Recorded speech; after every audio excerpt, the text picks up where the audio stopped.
السلام علیکم every one, کیسے ہیں آپ سب؟ امید ہے کہ آپ سب خیریت سے ہوں گے۔ یہ سمیر ہے، یہ دانش ہے اور یہ حریم ہے۔ آج ہم ان کی کہانی بتائیں گے آپ کو۔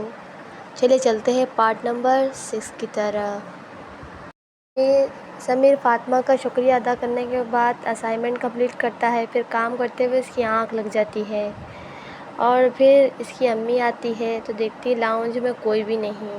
وہ اوپر والی منزل میں جاتی ہے تو دیکھتی سمیر کے روم کی لائٹ جل رہی ہے، تو وہ دیکھتی ہے کہ سمیر اسائنمنٹ کرتے ہوئے سو گیا ہے، تو وہ سب چیز اپنی جگہ رکھ کر اور سمیر کو کمبل اڑا کر لائٹ بند کر دیتی ہے۔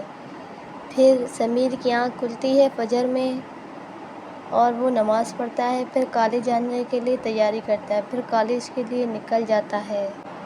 جب وہ کالج پہنچتا ہے تو سامنے دیکھتا ہے کہ دانش سامنے کھڑی ہے اس کے ویلکم کے لیے۔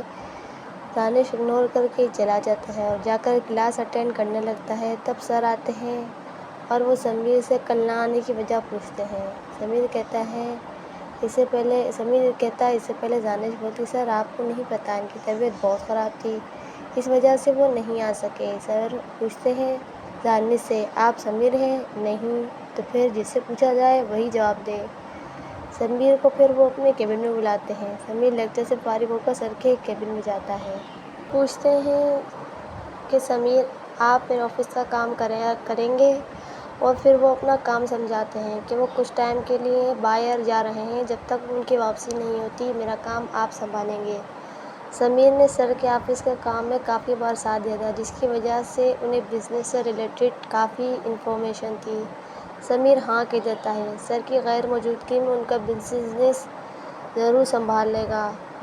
ضرور خوش ہو جاتے ہیں اور سر سمیر کو اپنا بیٹا سمجھتے تھے اور سمیر سر کو اس لیے زیادہ ساتھ دیتا تھا کہ سر نے سمیر کے ساتھ بہت سپورٹ کیا تھا والد بن کر۔ سمیر کے والد نیوی میں ہوا کرتے تھے اور ان کا زیادہ وقت فیملی کو نہیں دیا کرتے تھے، ایسے میں ان کا سپورٹ سر احمد نے کیا تھا۔ سر احمد کا کوئی بیٹا نہیں تھا، اس لیے سمیر کو وہ اپنا بیٹا جیسا سمجھتے تھے۔ سمیر بھی ان کی عزت بہت کرتا تھا۔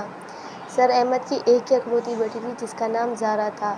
سمیر یس سر کہہ کر کیبن سے نکل جاتا ہے، کلاس میں آتا ہے اور سب سے کل کی ساری تفصیلات پوچھتا ہے۔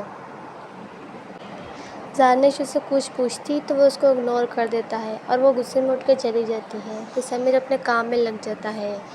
کچھ دیر بعد اس کو شور سنائی دیتا ہے اور وہ شور کی آواز سن کر باہر کی طرف جاتا ہے تو اس کو پتہ چلتا ہے نیچے سب کھڑے ہیں اور اوپر کی طرف چلا رہے ہیں۔ وہ نیچے آتا ہے تو کیا دیکھتا ہے کہ حریم اوپر کھڑی ہے اور وہ بھی چھت کی دیوار پر۔ سب پوچھتے ہیں کیا ہوا، نیچے آ جاؤ۔ سر احمد پوچھتے ہیں جو بھی پرابلم ہے ہمیں بتاؤ، ہم پرابلم سولو کریں گے، ایک بار بتاؤ تو صحیح۔ سر احمد یہی کوشش کرتے رہتے ہیں کہ حریم کسی بھی طرح سے انہیں اپنی پرابلم بتا دے اور وہ یہ غلط قدم نہ اٹھائے۔ وہ سمیر کو چپکے سے اوپر جانے کا اشارہ کرتے ہیں اور سمیر چپکے سے اوپر چلا جاتا ہے اور حریم جیسے دیکھتی کوئی لڑکا اس کے پیچھے کھڑا ہے تو وہ مڑ کر دیکھتی ہے اور کہتی ہے آگے مت آنا، میں کود جاؤں گی۔ سمیر کہتا ہے اچھا تو کود جاؤ، لیکن بتانے سے پہلے اتنا تو بتا دو کہ تم کیوں کودنا چاہتی ہو، تاکہ اور مرنے کے بعد کوئی وجہ پوچھے تو ہم اس کو بتا دو سکیں کہ آپ نے کیوں سوسائڈ کیا تھا، کم از کم ہمارے کالج کا نام تو خراب نہیں ہوگا۔ تو وہ کہتی ہے اچھا میری موت کی ذمہ دار تم ہوگے، یہ کہہ کر کودنے لگتی ہے۔ جب سمیر لپک کر اس کا ہاتھ پکڑ لیتا ہے تو وہ کہتی ہے ہمت ہے تو چھوڑ کے دکھاؤ اور پلیز مجھے یہاں سے جانے دو۔ سمیر کہتا ہے وجہ بتا دو تو میں جانے دوں گا۔ وہ کہتی ہے وجہ تو میں نہیں بتاؤں گی۔ سمیر کہتا ہے بنا وجہ کے تو جانے نہیں دوں گا۔ وہ سوچتی ہے یہ کیسا لڑکا ہے جسے میری پرواہ نہیں، وجہ کی پرواہ ہے۔ سمیر اس کو سمجھاتا ہے کہ ہر پرابلم کو سولو سوسائڈ نہیں ہوتا، پرابلم بتا دو تو میں تمہیں چھوڑ دوں گا۔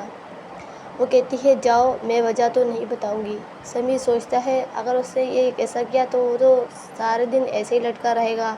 سمیر غصے میں آ جاتا ہے اور سمجھاتا ہے اچھا چلو ہم آج آپ کی خواہش پوری کر دیتے ہیں، یہ کہہ کر اس کا ہاتھ چھوڑ دیتا ہے، لیکن وہ سمیر کا ہاتھ نہیں چھوڑتی اور وہ سمیر کا ہاتھ وقت رکھتے کھینچ لیتی ہے۔ سمیر غلط ڈائریکشن میں کھڑا تھا اور اس کا بیلنس بگڑ جاتا ہے اور وہ بھی حریم کے ساتھ نیچے کی طرف آنے لگتا ہے۔ حریم کا سر کلاس کی چھت سے ٹکرانے والا تھا تو سمیر اس کا ہاتھ کھینچ لیتا ہے اور حریم اس کے گلے لگ جاتی ہے۔ سمیر حیران، اسے اتنی زور سے نہیں کھینچا تھا کہ وہ اس کے گلے ہی لگ جائے اور سمیر اس کو دور رہنے کی کوشش کرتا ہے، لیکن وہ تو ہٹتی نہیں اور سمیر اس کے ساتھ نیچے لینڈ کرتا ہے۔ حریم سمیر کے گلے لگ کے کہتی ہے، کیا باڈی ہے؟ سمیر حیران، یہاں ہم مرنے والے ہیں اور تمہیں فضول بکواس سوجھ رہی ہے، یہ کہہ کر نیچے گدے پہ گر گئے اور حریم سمیر کے اوپر سے اٹھ ہی نہیں رہی ہوتی ہے تو زانش آ کر حریم کو ہاتھ کے سہارے سے اٹھاتی ہیں۔ میڈم نیچے آ چکی ہیں، اب تو آپ ان کو چھوڑ سکتی ہیں۔ سمیر کو نہ چاہتے ہوئے بھی ہنسی آ جاتی ہے۔ اگر آپ کو ہماری کہانی کا پارٹ اچھا لگا ہو تو لائک، شیئر، سبسکرائب ضرور کرنا، اور ہاں بیل آئیکن دبانا مت بھولنا۔ پھر ملتے ہیں اگلے پارٹ میں۔